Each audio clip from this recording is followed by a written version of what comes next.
আসসালামু আলাইকুম। সহকর্মীদের পীড়াপিড়িতে এবার বাধ্য হয়েই জাম্বিয়ার স্থানীয় খাবার আমাকে ট্রাই করতে হয়েছিল। তাদের অভিযোগ, তাদের স্থানীয় খাবার এনশিমা না খেলে নাকি এবার তারা আমাকে ফিরতেই দিবে না। যে কথা সেই কাজ।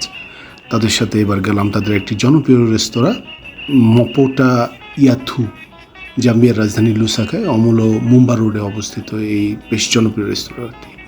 মনে দুরু দুরু সংশয় নিয়ে যাওয়া, ঢাকনা খুলে দেখি যে এটা আসলে একটি চালের আটা বা সুজির মণ্ড জাতীয় খাবার। সাথে এলো সবজি, টমেটোর সস, কিডনি বিন আর এদের নদীর তেলাপিয়া মাছের গ্রিল। তারা বেশ সদয় ছিল, আমার প্রতি বলতে হবে গ্রিলটা বেশ সুস্বাদু ছিল। এর সাথে আমার কলিগরা নিলেন খাসির মাংসের টকবগে ফুটন্ত রোস্ট। এবার এনক দুবে আমাকে শিখিয়ে দিচ্ছিল কী করে এটা খেতে হয়। Then get the Nshima, depending on how big your mouth is. Yeah, I know Goes your with big the mouth. size. So for me, too big, I have to break this. This is how it's a skewer. Break like this. You see Okay. this?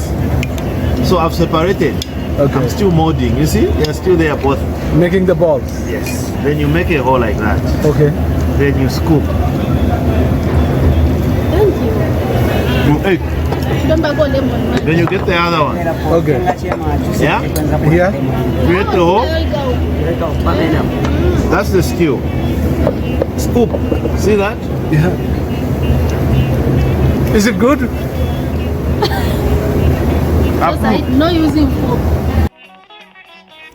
কাজের মাঝে মাঝে এই বিনোদনগুলোই আসলে পরবর্তী challenge নেওয়ার সাহস যোগায়। তাদের সাথে বেশ মজা করেই খাবারটা শেষ করলাম। শেষ করে ফিরছিলাম আর মনে মনে ভাবছিলাম যে এবার আমার অভিজ্ঞতার ঝুলিতে আরেকটা নতুন খাবার যুক্ত হলো। সহকর্মীদের সাথে পুনরায় আবার কাজে ব্যস্ত হয়ে পড়ি।